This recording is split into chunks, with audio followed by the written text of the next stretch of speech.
नमस्कार दोस्तों, मैं लवकुश त्रिपाठी आपका यूपी ज्ञान पे स्वागत करता हूं और आशा करता हूं कि इस समय आप काफ़ी अच्छे खासे खुश और इन्जॉयमेंट में होंगे। खुशी का समय बीत चुका है, लोगों में बहुत कन्फ्यूज़न है, कई लोगों में कई प्रकार की कन्फ्यूज़न है। उन कन्फ्यूजन्स को दूर करने के लिए आज हम कुछ टॉपिक्स पे वन बाय वन बात करेंगे, थोड़ा क्लैरिफिकेशंस करने की कोशिश करेंगे कि कुछ चीज़ें आप लोगों को क्लियर हो जाएँ। तो आइए आज हम शुरुआत करते हैं अपने पॉइंट नंबर 1 से। पॉइंट नंबर 1, अभी तक लोगों ने नियुक्ति प्रमाण पत्र व नियुक्ति आदेश का अंतर नहीं समझा है। तो आज का मेरा पहला पॉइंट वो है कि नियुक्ति प्रमाण पत्र व नियुक्ति आदेश दोनों में अंतर क्या होता है।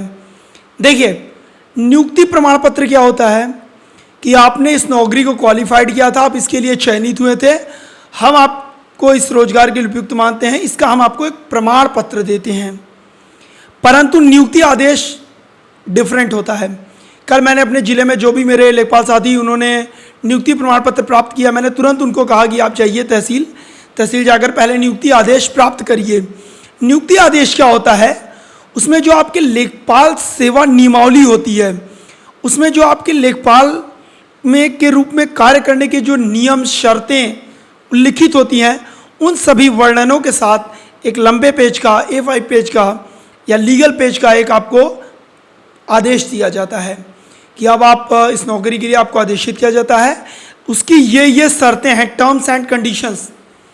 प्रमाण पत्र में आपको कहीं भी टर्म्स एंड कंडीशंस नहीं लिखी होंगी, बट जो आप नियुक्ति आदेश प्राप्त करेंगे उस नियुक्ति आदेश में टर्म्स एंड कंडीशंस लिखी होती है। तो अभी तक अगर आप लोग नियुक्ति प्रमाण पत्र को नियुक्ति आदेश मानकर बैठे हैं तो ये आपकी गलती है। आप अपने तहसीलों में जाइए, अपने रजिस्ट्रार कानूनगो से मिलिए और नियुक्ति आदेश प्राप्त करिए। जिन लोगों ने प्राप्त कर लिया है उनके लिए बहुत अच्छी बात है। मैंने भदोही जिले के सभी लेखपालों को कल कह दिया था कि आप लोग तुरंत जाकर नियुक्ति आदेश प्राप्त कर लें अपने अपने तहसीलों से, क्योंकि नियुक्ति आदेश बहुत ही इंपॉर्टेंट कड़ी होती है। वह एक प्रकार से आपको एक लीगल अथॉरिटी देती है।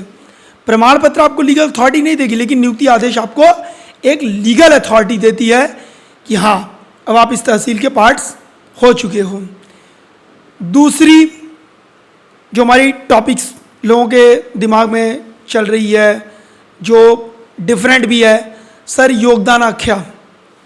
तो योगदान आख्या पे मैं बता दूं, अभी तक आप लोगों ने जो दिया था वो हर जिलों में डॉक्यूमेंट वेरिफिकेशन दिया था, उसे योगदान आख्या नहीं कहते हैं।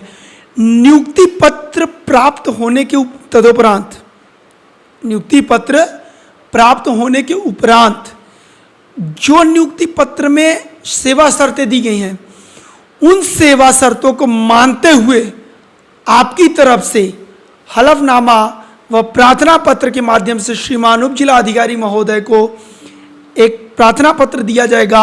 वही होगा आपकी योगदान आख्या, वही होगी।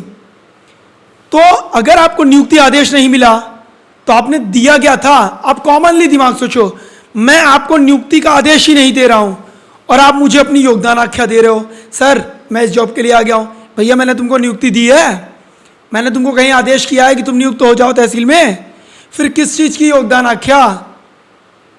योगदान आख्या में नियुक्ति आदेश में जो सेवा शर्तें दी गई होती हैं उन सब का वर्णन करते हुए, उनको मानते हुए आप श्रीमान उप जिलाधिकारी महोदय के समक्ष जो प्रार्थना पत्र प्रस्तुत करते हैं, वह प्रार्थना पत्र ही आपका योगदान आख्या कहलाता है। अब हम अगले पॉइंट्स की तरफ बढ़ते हैं। अगला पॉइंट्स काफ़ी इम्पॉर्टेंट है और आपकी जानकारी के लिए बहुत ही महत्वपूर्ण है। सैलरी, पुलिस वेरिफिकेशन, योगदान आख्या, तीनों का अंतर मैं बता दे रहा हूं एक साथ। जिस दिन से नियुक्ति आदेश के बाद आपने योगदान आख्या दी, उस दिन से आपकी ज्वाइनिंग मान ली जाएगी तहसील में। मतलब नियुक्ति आदेश, नियुक्ति प्रमाण पत्र की बात नहीं कर रहा हूं। नियुक्ति आदेश प्राप्त होने के उपरांत जैसे ही आपने योगदान आख्या जमा करी, आपकी डेट ऑफ ज्वाइनिंग वही मान ली जाएगी। अब मान लीजिए कुछ लड़कों ने कल ही दे दिया, 10 जुलाई को मेरे जिले में कई लड़कों ने दिया।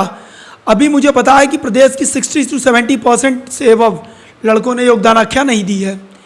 तो इसमें आपका नुकसान हो रहा है। मैं बता दे रहा हूं कैसे।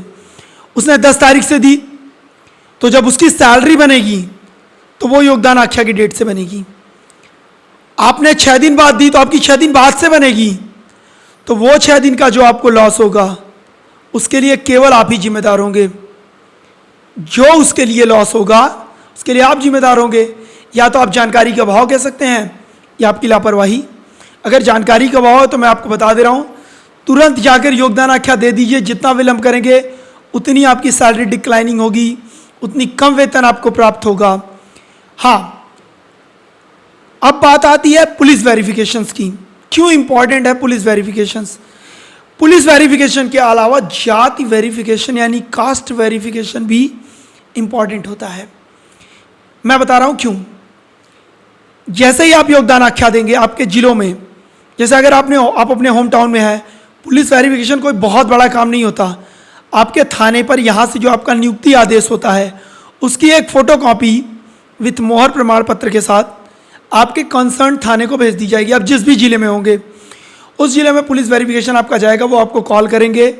SI महोदय, आप उनसे मिलिए, आधार कार्ड मांगेंगे, पैन कार्ड मांगेंगे, कुछ डिटेल्स पूछते हैं, बस आप उनको बता दीजिए, वो रिपोर्ट लिखकर भेज देते हैं। बहुत ही ईजी स्टेप्स होता है, कोई इसमें दिक्कत नहीं होती। लेकिन वो पुलिस वेरिफिकेशन जब तक नहीं आएगा तब तक आपको वेतन प्राप्त नहीं होगा। क्लियरली कट सुन लीजिए, जब तक वो कंप्लीट होकर नहीं आएगा आपको वेतन प्राप्त नहीं होने वाला। तो पुलिस वेरिफिकेशंस के लिए आप हो सके तो कंसर्न आर के हिसाब से पता कर लीजिए, जल्द से जल्द वो चला जाए, या अपने डिस्ट्रिक्ट में LRO ऑफिस से पता कर लीजिए कि सर हमारा पुलिस वेरिफिकेशन गया कि नहीं। वो हमेशा स्पीड पोस्ट के माध्यम से जाता है या रजिस्टर्ड डाक से जाता है, तो आप उसको ट्रेस करके कंसर्न थाने पहुंच जाइए, अपने दरोगा सर से मिल लीजिए, उनसे मिल के उनको डॉक्यूमेंट्स जो भी चाहिए रिक्वायरमेंट्स दे दीजिए और पुलिस वेरिफिकेशन करा के तहसील भेज दीजिए, ताकि अगले महीने या उसके अगले महीने तक आपको वेतन प्राप्त होना प्रारंभ हो जाए। तो पुलिस वेरिफिकेशन का सैलरी से सीधे संबंध है। जब तक ये नहीं होगा तब तक आप कितना भी योगदान आख्या दिए रहिए, आपको वेतन प्राप्त नहीं होगा। बहुत छोटा स्टेप्स होता है, कॉमनली यही अपने थाने पर कर दीजिए, हो जाएगा। अब बात करते हैं सबसे महत्वपूर्ण टॉपिक्स की। Field training and class training में क्या डिफरेंस होगा।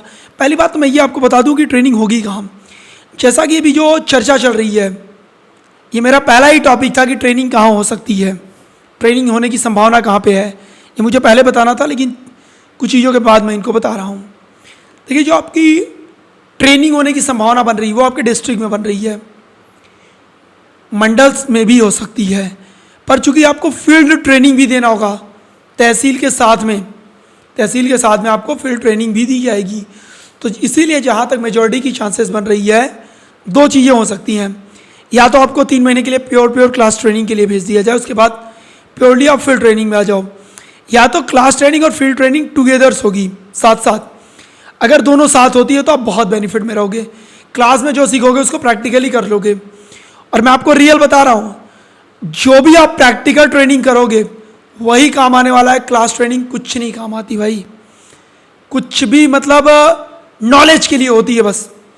हर चीज़ों का आपको अनुभव प्राप्त हो जाएगा, जैसे नक्शा कैसे होता है, कौन कौन से प्रपत्र लगेंगे, क्या क्या होगा, बट उनका यूज कैसे करना है वो आप कह सकते हो। Class training is a net practice और field training is a game. Class training आपकी नेट प्रैक्टिस जैसी होती है, जहाँ पे आपको हर गेंद को खेलने का तरीका बताया जाएगा, लेकिन जब आपको रियल में गेंद खेलना होगा तो वो आपको फील्ड ट्रेनिंग में ही देखना पड़ेगा। कभी कभी नेट पे की हुई प्रैक्टिस फील्ड में काम नहीं देती, आपका खुद का दिमाग, प्रेजेंस ऑफ माइंड, ये सब चीज़ें। तो जहाँ तक मुझे है कि हम लोग अपने सीनियर्स के अधीन रखे गए थे 1-2 साल तक, तो आप लोगों को भी अपने सीनियर्स के अधीन अभी रखा जाएगा। तो सीनियर्स के अधीन जब आप होंगे तो वो डेफिनेटली आपको फील्ड में बताएंगे, यार ये चीज़ देखो ऐसे होती है, ये टास्क में ऐसे करना होगा, यहाँ पे ये प्रॉब्लम आती है, इस प्रॉब्लम को टैकल कैसे करें, हम लोगों ने टैकल कैसे किया, आप टैकल कैसे करोगे। 1-2 साल करने के बाद फिर आप भी करने लगोगे, आप भी एक्सपर्ट हो जाओगे। फिर जो नए लड़के आएंगे आप उनको बताओगे। तो ये पीढ़ी दर पीढ़ी एक होती है, जो चीज़ें स्टेप बाय स्टेप चलती रहती हैं, ठीक है। सो मैं आपको ये कहूँगा कि फील्ड ट्रेनिंग जो होती है वो बहुत ही इंपॉर्टेंट होती है। तो फील्ड ट्रेनिंग में ऑब्जर्वेशन पे दिमाग रखना, ठीक है। फील्ड ट्रेनिंग में जो सबसे इंपॉर्टेंट चीज़ होता है मैनेजमेंट। सबसे ज़्यादा अगर आप ट्रेनिंग में जा रहे हो तो यही सीखना। आप देखना जो आपके सीनियर लेखपाल हैं वो कैसे मैनेज कर रहे हैं लोगों को, क्योंकि ये पूरी नौकरी 100 to 100% is depend on management. If you have a good quality of management then you can achieve your target, आप फील्ड में सक्सेस हो। अगर आप मैनेजमेंट अच्छे से नहीं कर पा रहे हो then you can create the problems.